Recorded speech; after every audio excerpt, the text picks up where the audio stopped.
반드시 오고야 말 해피엔딩. 우리 인생의 마지막 해피엔딩이 있다는 것입니다. 그런데 그것은 반드시 온답니다. 여러분, 저 얼마 전에 태국하고 한국하고 이 월드컵 예선을 했어요. 한국에서 1대1로 비겨가지고 사람들이 실망을 많이 했는데, 태국에 가니까 그것을 3대0으로 이긴 거 아시죠? 제가 그걸 못 봤어요. 그래서 제가 참 마음이 답답했는데, 볼 시간이 있어가지고 재방송을 봤습니다. 여러분, 재방송 볼 때 마음이 어떨까요? 이미 3대0으로 이긴 것 알고 있거든요. 그래서 넉넉하게 편한 마음으로 보는 거예요. 저래 해도 결국에는 만다고 3대0으로 이기는 거예요. 저 왜 이 말을 하냐면, 우리의 행복은 그리스도 예수 때문에 이미 확정된 거예요. 살다 보면 공고함도 있고, 참 기막힌 것도 있고, 눈물 날 때도 있고, 이러다 내 인생 끝나는 거 아닌가 절망 가운데 내 인생이 놓일 때도 있어요. 그러나 나의 인생 마지막은 뭐라고? 해피엔딩입니다. 왜? 내가 잘 살았어가 아니에요. 내가 윤리적으로 탁월하고 내가 많이 배웠어가 아닙니다. 내가 예수를 믿어서가 아니라 예수님이 나를 사랑하셨기 때문에. 기독교는 내가 예수님을 붙잡은 것처럼 보이지만 자세히 들여다보면 하나님이 나를 사랑하셔서 예수 믿게 하셨기 때문에 예배당에 나와서 하나님을 찬양할 수 있고 부활하신 예수님을 믿을 수 있는 믿음을 내게 주셨기 때문에 십자가로 말미암아 내가 너를 사랑한다라고 말씀해 주신 그 근거로서 우리가 구원을 받았기 때문에 반드시 그 행복은 오고야 마는 것입니다. 나의 노력이 아니라 그분의 영원하신 그분의 약속이기 때문에 독생자 예수 그리스도를 십자가에 죽여서 십자가에 매달아 죽고 부활하시고 그렇게 만드신 하나님께서 행하신 약속이기 때문에 그 약속은 절대 변개되거나 틀리지가 않습니다. 그래서 이 반드시 오고야 마는 것은 그 근거가 내게 있는 것이 아니라 하나님께 있기 때문에 이 약속은 분명함을 믿습니다. 내 믿음이 없어가지고 내가 잘못 살아가지고 내 행복이 마지막에 흩어진다면 이 얼마나 슬픈 일이에요. 하지만 그런 일이 우리한테는 절대 없습니다. 이미 확정되었습니다. 왜? 예수를 나의 구주로 믿기 때문에 그렇습니다. 그런데 우리 함께 이 자리에 있는 많은 분들이 교회도 다니셨지만 요즘 교회 때문에 많은 사람들이 낭망을 합니다. 이 지성에서 영성으로라는 책을 기록한 이어령 박사님 잠시 이야기하겠습니다. 우리나라 최고의 석학입니다. 평론가의 언론인 이후 교수요. 자타고 공인하는 최고의 박사고 지성인입니다. 지성인의 대표죠. 문화부 장관까지 보낸 지낸 그런 사람입니다. 그의 책 지성에서 영성으로의 그 부분을 보면 215페이지에 이런 말씀이 있습니다. 재미난 이야기를 잠깐 이렇게 가왔습니다. 많은 사람들이 왜 교회에 가는가라고 묻습니다. 이렇게 시작합니다. 그 이어령 박사의 책에 보면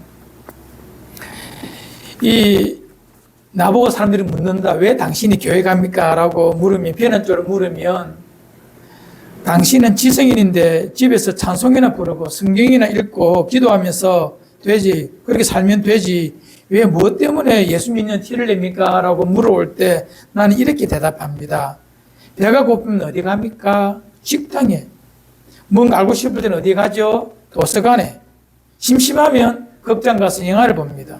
몸이 아프면 병원에 가지요. 그럼 먹어도 배고프고 마셔도 갈증나고 놀아도 심심하고 배워도 답답하면 어디에 갑니까? 그게 뭔데? 이렇게 물어요. 배고픈 것처럼 갈증나는 것처럼 내 영혼이 굶주리고 힘들 때는 어떻게 하면 돼? 아무도 대답을 못합니다. 그때 가는 곳이 어디라? 교회란 말이야. 그러면 그들이 또 욕을 합니다.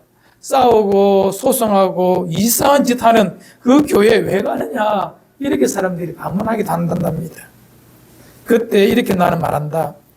식당이라고 다 맛있는 음식이 나오든가 병원 간다고 다 의사가 명예가 되어서 병이 다 낫든가 극장에 가면 늘 재미나는 영화만 타는가 그래도 배고프면 식당을 찾아가고 모든 교회가 탈속하고 영적이면 참 좋겠지만 그러지 못한 곳이 많다. 하지만 영혼이 메마른 사람이 찾아갈 곳은 교회뿐이다.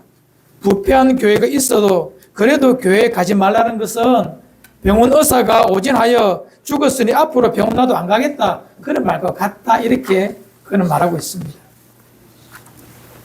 이 땅에 교회가 좀 잘못된 부분이 있고 목사도 좀 부족한 인생이라 그런 것이 있어요. 하지만 그런 인간 인생 보지 말고 완전한 교회, 영원하신 하나님의 말씀을 듣고 그 속에서 우리가 살아간다면 가장 가치로운 삶이 되지 않겠나 이렇게 이어린 교수는 말하고 있습니다. 인생 살다 보면 마지막 위치에 딱 설 때가 있어요. 인간의 지성으로는 건너갈 수 없고 그 마지막 순간 내게 아무도 도와줄 그 무엇이 없다라고 느껴지는 그 순간이 인간이 맞이하게 되는데 그때 나의 도움은 내 안에서가 아니라 내 주변에서가 아니라 우리 주변에서가 아니라 나 밖에서 찾아와야 돼요. 그분이 누구냐 보니까 모든 인간의 주인 되시는 구주 되시는 예수님 뿐이었다라고 이어린 교수는 말합니다. 여러분 영화나 드라마를 볼 때에 그 끝이 해피엔딩이면 참 좋잖아요. 그죠? 기분이 행복한데 각자 인생 그 마지막이 해피엔딩이 되어요. 내 인생 마지막이 해피엔딩이 되면 나도 좋지만 내 주변에 있는 사람이 너무 행복해요. 내 인생 마지막 순간에 내 인생 참으로 아름다웠다, 행복했다라고 고백하고 내가 내 인생을 맞이하면 내 인생에도 복이지만 내 사랑하는 아내, 내 사랑하는 자녀, 내 주변 사람이 얼마나 기쁘고 아름다울까요? 이만한 복된 것이 어디 있습니까? 그런 이 복이 우리에게, 아니 예수 믿는 나에게 약속이 되었다 합니다. 반드시 오고야 말 약속이라는 것입니다. 그것이 여러분과 저에게 주어진 것입니다. 내가 잘났어가 아니라 내가 예수 믿어서가 아니라 하나님이 나를 사랑했어. 그분이 하신 약속이기 때문에 절대 바뀌지도 않고 변하지도 않습니다. 내가 윤리적으로 잘 살았다고 주는 것이 아니라 그분을 믿는 믿음 때문에 그 믿음을 보시고 우리에게 영원한 생명을 약속해 주셨어요. 이 반드시 오고야 말 행복이 왜 내게 가능하냐? 오늘 질문에서 우리는 찾을 수가 있습니다. 그럼 조금 있다가 이 질문에 대한 답을 찾고 여러분 정말 사람이 잘 살아야 아니 잘 죽어야 행복합니다. 해피엔딩이 되어야 인생이 행복하거든요. 영국 경제주간지인 이코노미스트라는 그 책에 보면 재미나는 보고서가 하나 있습니다. 삶의 질에 관한 보고 이런데 죽음의 질 지수라고 하는 그런 제목을 가지고 하나의 그 글을 내놓았습니다. 구체적으로 죽음을 앞두고 있는 사람들이 방문할 수 있는 병원의 수, 또 치료의 수준, 임종과 관련된 국가의 지원 의료 수준 등 이러한 20가지의 것을 가지고 합산하여서 순위를 정해봤대요. 땅에 가장 잘 죽을 수 있는 행복한 죽음 할 수 있는 곳이 어디냐? 나라들을 해보니까 제일 처음이 영국이에요. 아마 자기 나라에서 만들어서 그럴지 모르지만 첫 번째가 영국이고 두 번째 호주, 세 번째 뉴질랜드, 네 번째 아일랜드, 벨기에, 대만, 한국은 80개 중에서 18위였답니다. 사람이 잘 죽는다는 것은 무엇을 의미합니까? 잘 살았다는 것의 반증입니다. 여러분, 요즘에 웰빙이 아니라 웰다잉이라고 말하죠. 잘 죽는 것, 그 행복하게 살았다는 것입니다. 죽음에 대한 정확한 해법이나 답을 가지고 있지 않으면 이 세상 아무리 잘 살아본들 내 인생 마지막에 잘 살았다고 자부할 수 있는 사람 없다는 것입니다. 오늘 잘 죽는 법, 내 인생 마지막 해피엔딩, 오늘 그것이 왜 내게 가능한지 오늘 말씀을 통하여 확인해 보기를 원합니다. 미연세 드신 분들, 셰익스피어가 이런 말을 했습니다. 이 땅에 죽음 말고는 내 것이라고 말할 수 있는 것이 없다라고 말합니다. 내 것, 내 자녀도 내 것 아닙니다. 내 주머니 통장 잔고도 내 것이 아닙니다. 유일하게 딱 정확하게 내 것이 있는데 그것이 뭐라? 나의 죽음. 그만큼은 절대 틀리지 않습니다. 그 죽음은 내 것입니다. 나의 죽음. 이 죽음이 아름다우려면, 이 죽음이 참 행복하려면 어떻게 하면 좋을까? 이 고민에 대한 답을 오늘 찾고자 합니다. 이 좋은 날 무슨 죽음 이야기하노? 여러분, 죽음에 대해서 답이 없으면 해결되지 않으면 어떠한 삶도 인생 행복하다고 말할 수가 없어요. 그런데 이 죽음에 대해서 해피엔딩이 확정되었다면 우리 이 땅 진짜 이제 재미있게 아름답게 세상 말로 때깔나게 살 수가 있습니다. 활약이 아니라 생명력 충실하게 충실하게 살 수가 있는 거예요. 각자에게 반드시 오고야 말 그날에 그것이 슬픔이 아니라 기쁨이고 행복이기를 바란다면 오늘 이 말씀을 통하여 내 마음에 확정받기를 바랍니다. 성경에서 모든 인간에 대하여 이런 절망스러운 선언을 합니다. 로마서 3장 23절에 이런 말씀을 합니다. 모든 사람이 죄를 범하였음에 하나님의 영광에 이르지 못하더니, 모든 사람은 본래 본질적으로 죄 때문에 하나님의 영광, 다르게 말하면 하나님의 기쁨되는 삶의 정반대 방향으로 살아가도록 되어 있습니다. 그것이 인간에게 운명 지어진 모습입니다. 인간의 피할 수 없는 실존입니다. 이 죽음의 원인이 뭐냐면 죄라는 거예요. 죄. 로마서 5장 12절 자막 보며 함께 읽었으면 좋겠습니다. 함께 해요. 시작. 그러므로 한 사람으로 말미암아 죄가 세상에 들어오고 죄로 말미암아 사망이 들어왔나니 이와 같이 모든 사람이 죄를 지었으므로 사망이 모든 사람에게 이르렀느니라. 이 말씀을 읽고 난 다음에 이해를 못 하시는 분들이 너무 많습니다. 한 사람으로 말미암아 죄가 세상에 들어왔다. 우리 잘 알아요. 아담의 죄로 말미암아 이 땅에 죄가 들어온 것은 이해가 되는데 그 사람이 한 사람의 죄로 말미암아 모든 사람이 죄에 이르러 사망에 이른다. 이 부분을 이해할 수가 없는 것입니다.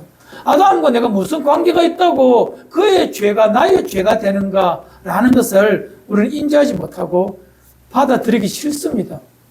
그거와 내가 다른 종족이고 또 다른 사람인데 다른 인생인데 왜 그의 죄가 내 죄가 되느냐라고 우리가 반문한다는 것입니다. 이 부분이 안 믿어지고 이해가 안 되면 내가 죄인임을 인정할 수가 없다는 것이죠. 적지 않은 분들이 이 부분에 대해서 동의를 못합니다. 특히 그리스도 예수 밖에 있는 사람은 더욱 이 부분에 대해서 이해하기 싫어합니다.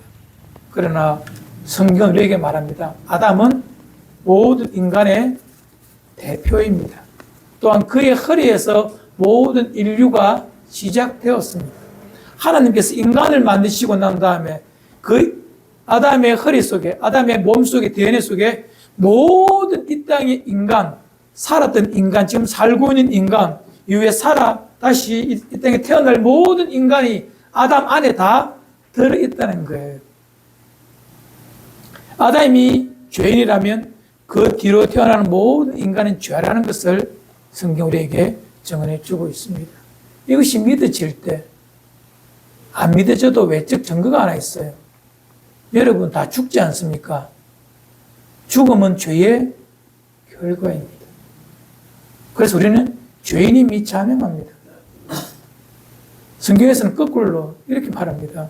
우리가 죄인이기 때문에 죽는데 그 죄는 아담에게서부터 시작되었고 아담 우리 모든 인류의 조상이요 사람의 대표입니다. 그래서 아담의 죄가 모든 사람의 죄가 되었고 그 죄는 나에게도 있어 그 죄로 말미암아 나는 영원한 죽음이 내게 운명 지어져 있다는 것입니다. 이 죽음에 대한 극복이 이 인간에게 필요합니다. 이것을 위하여 예수 그리스도가 오셨고 부활하신 것입니다.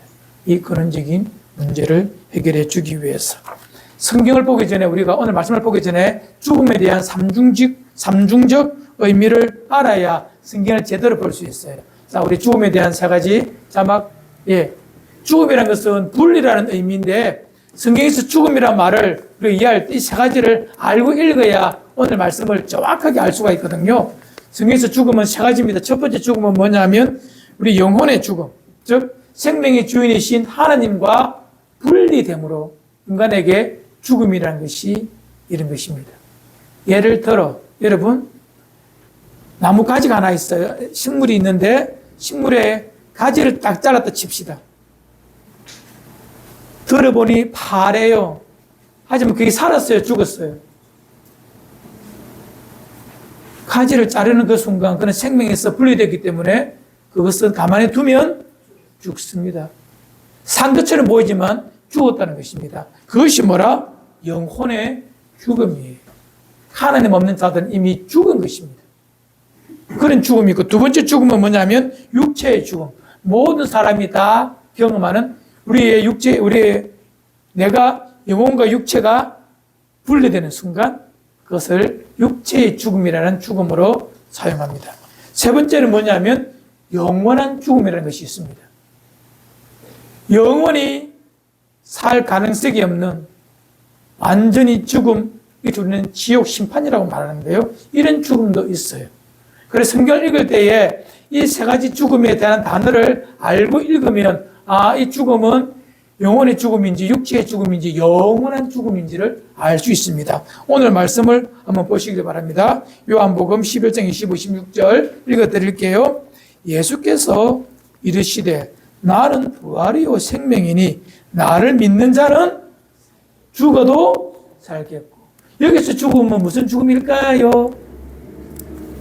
육체의 죽음이에요. 육체를 죽어 땅속에 묻혔다 할지라도 그 죽음에서 우리는 다시 산다는 것입니다. 그 다음 절 26절 무릇 살아서 나를 믿는 자는 영원히 죽지 아니하리니 이것을 내가 믿느냐. 이 죽음은 뭘까요? 마지막 영원한 죽음을 뜻하는 것입니다.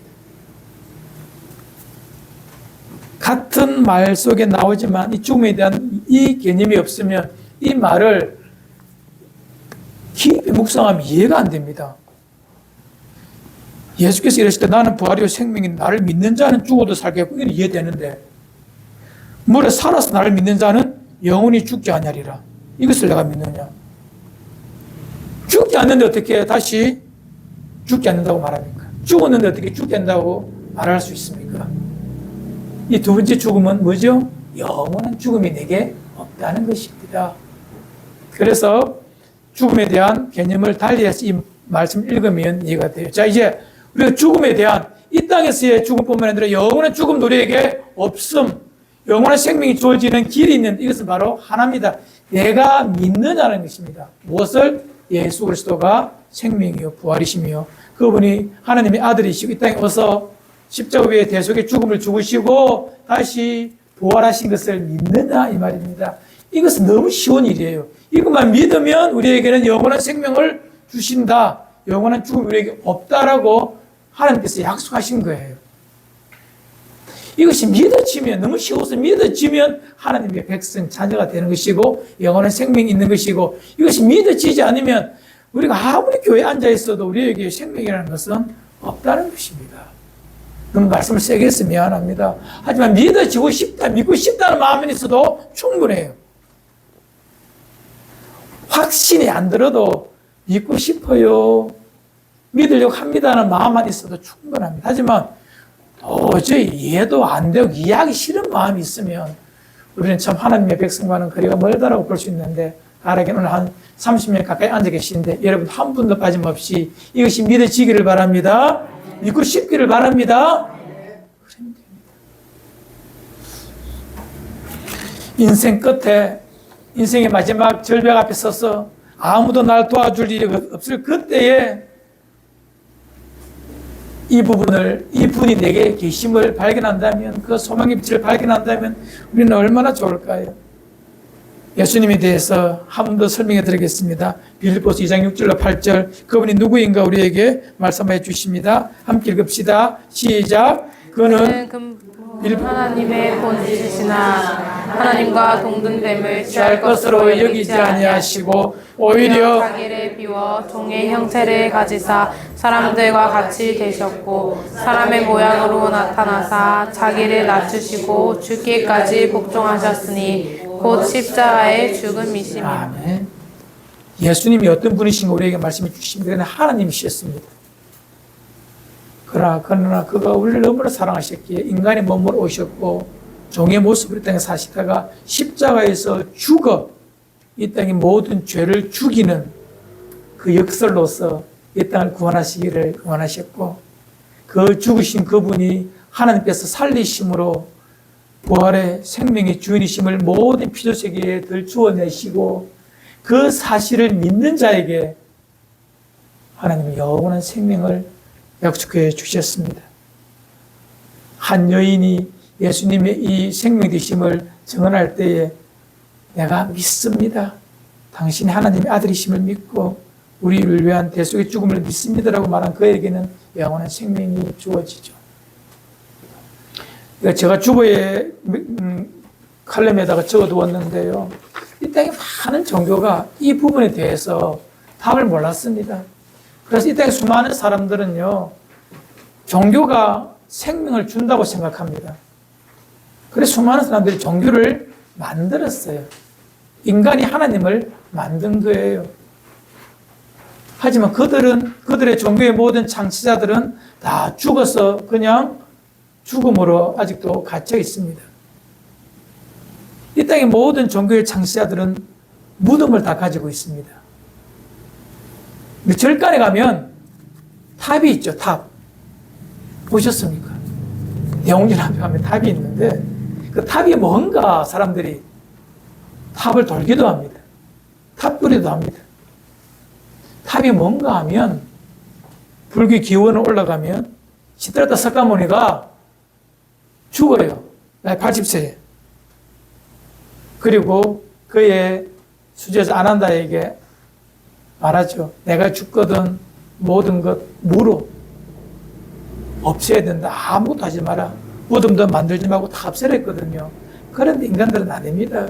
그 위대한 인류의 스승인 석가모니의 가르침을 하지 않고 종교를 더욱더 만들어가기 위하여 그를 불태우고 그의 살이라고 하죠. 그것을 인도 8개 큰 주에다가 다 분산합니다. 그걸 받았던 사람들마다 그 사리를 보관할 탑을 만들어요. 그것이 불교에서 말하는 탑의 이유입니다. 저 절간에 가서 탑이 있거든.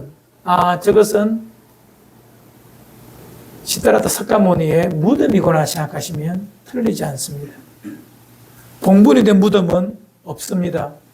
그의 모든 뼈와 사리를 다 인도 전역에 흩었기 때문에 탑 속에 보관해요.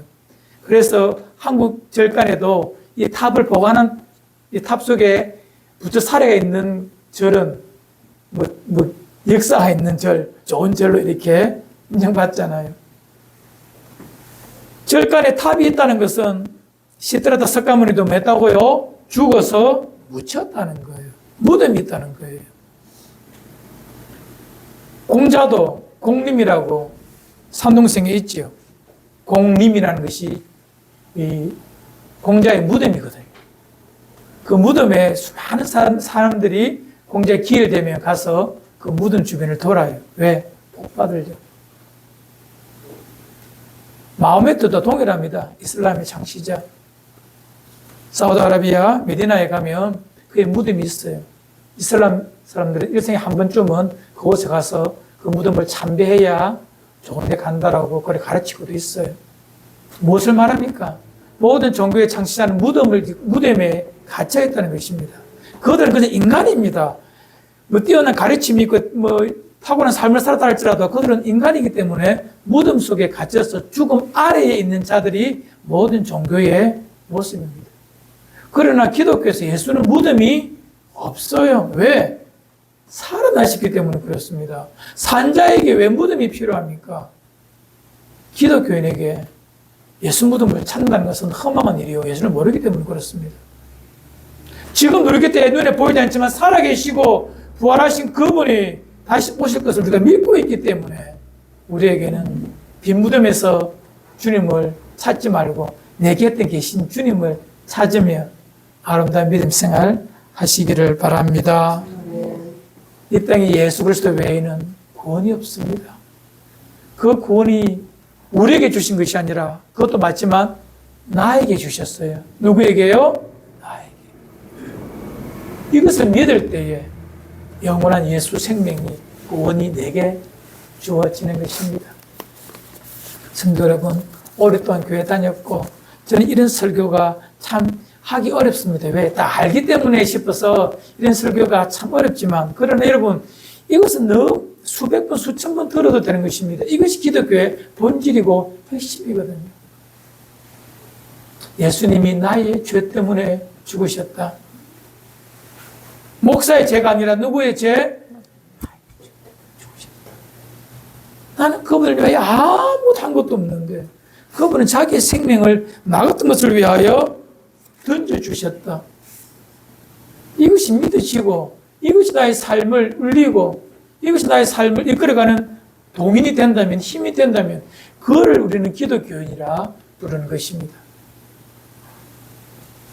사도행전 4장 12절에 이렇게 우리에게 분명히 말해주고 있습니다. 다른 이로서는 구원을 받을 수 없나니 저나 사람 중에 구원을 받을 만한 다른 이름을 우리에게 주신 일이 없습니다. 예수 그리스도 외에는 우리에게 생명이 없습니다. 영원한 이 땅에서의 마지막 죽음도, 마지막 영원한 해피엔딩도 줄 만한 다른 존재는 없습니다. 예수 그리스도만이 우리에게 그 은혜를 줄 수 있는 유일한 분이심을 알고 그분을 믿어 여러분 인생에 반드시 오고야말 해피엔딩을 선물로 받으시기를 바랍니다. 그럼 우리가 마지막 해피엔딩만, 마지막만 행복한 게 아닙니다. 이 땅 살아가면서도 우리는 너무 좋은 일이 있어요. 왜? 그분이 나의 주인이시기 때문에 그분이 인도하심을 받으면 우리 하루하루의 삶은 가치롭고 생명력이 있습니다. 너무나 잘 아는 우리 말씀 시편 23편 1, 2절 읽어드릴게요. 여호와는 나의 목자시니 내가 부족함이 없으리로다. 그가 나를 푸른 초장에 풀밭에 누이시며 쉴만한 물가로 인도하시는도다. 그분이 누구를 인도한다고요? 나를.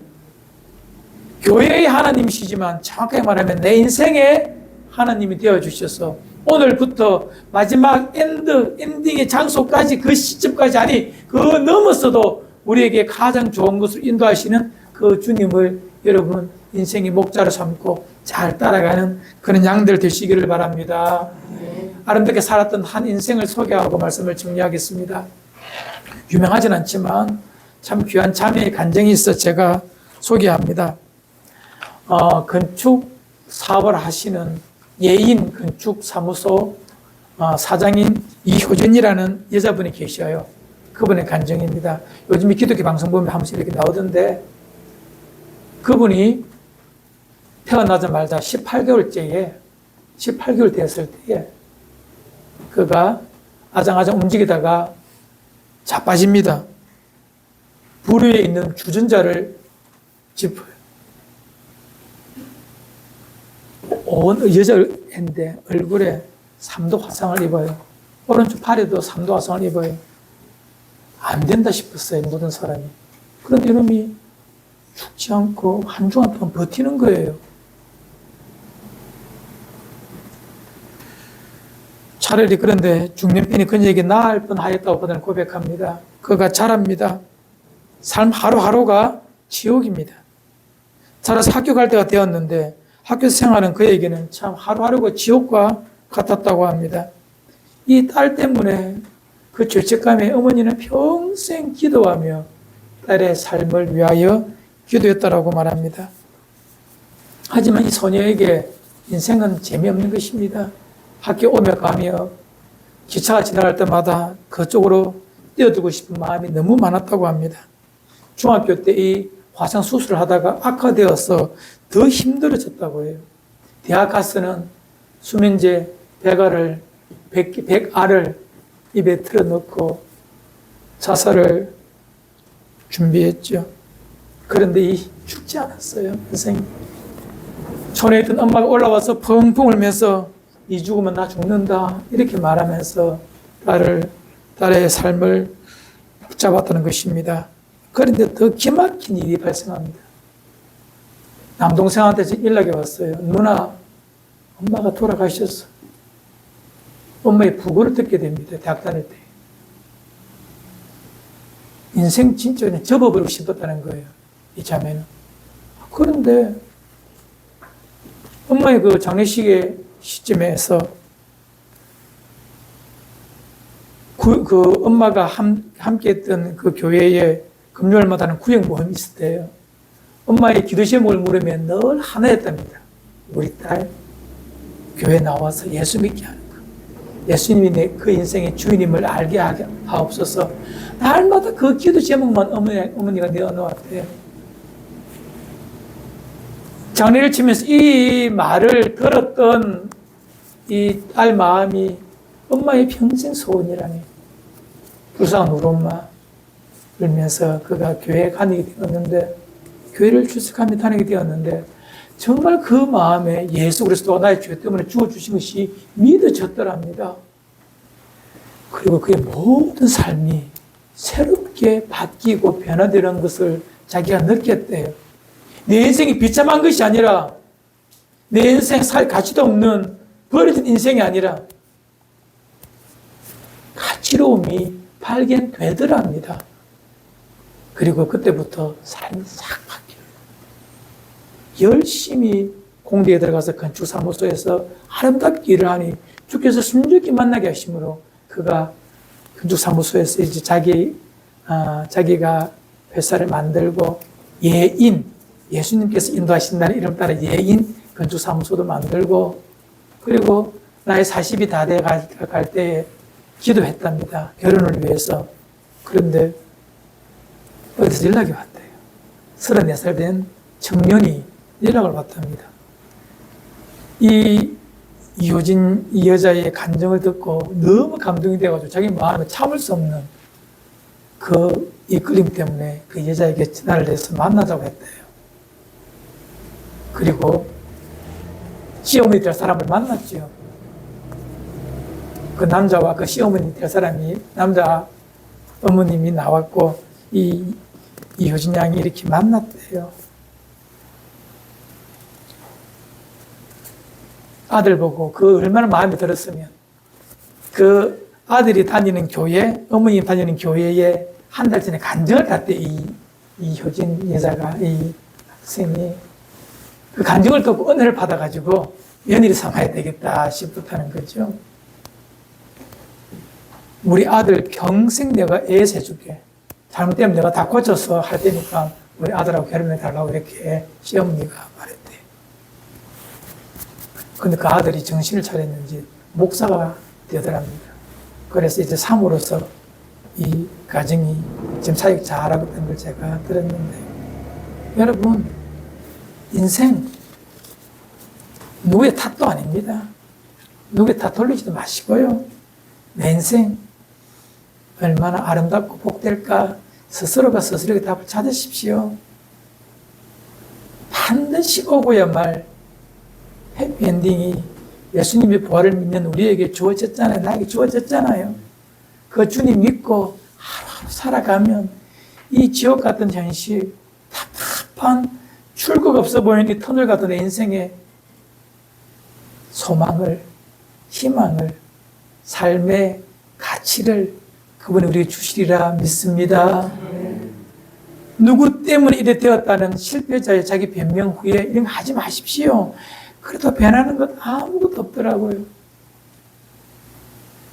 그 예수 그리스도가 나의 죄 때문에 죽어주신 이 엄청난 구원의 이 사랑을 알고 그분 의지하고 내 인생 그분께 올인하여 예수 그리스도께 올인하여 하루하루 살아간다면 여러분 이 땅 괜찮습니다. 살만합니다.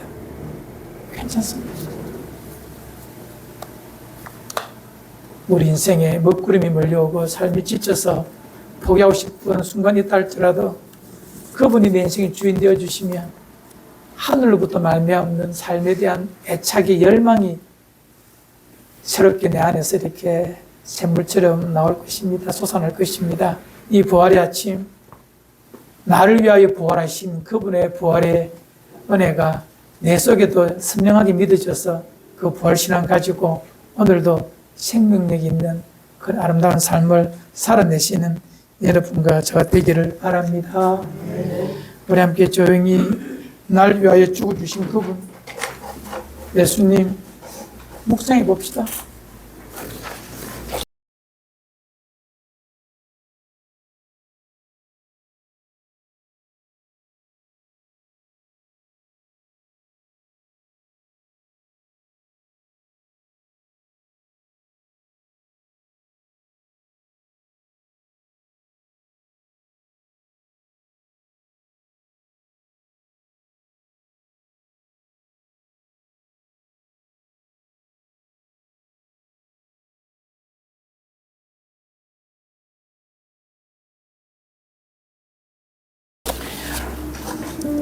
땅에 아무도 내 인생 대신 살아주지도 않고 책임져 주지도 않습니다.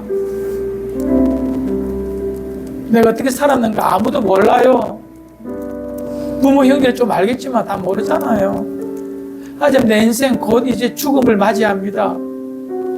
그러나 그 나의 죽음이 해피엔딩이 되기 위해서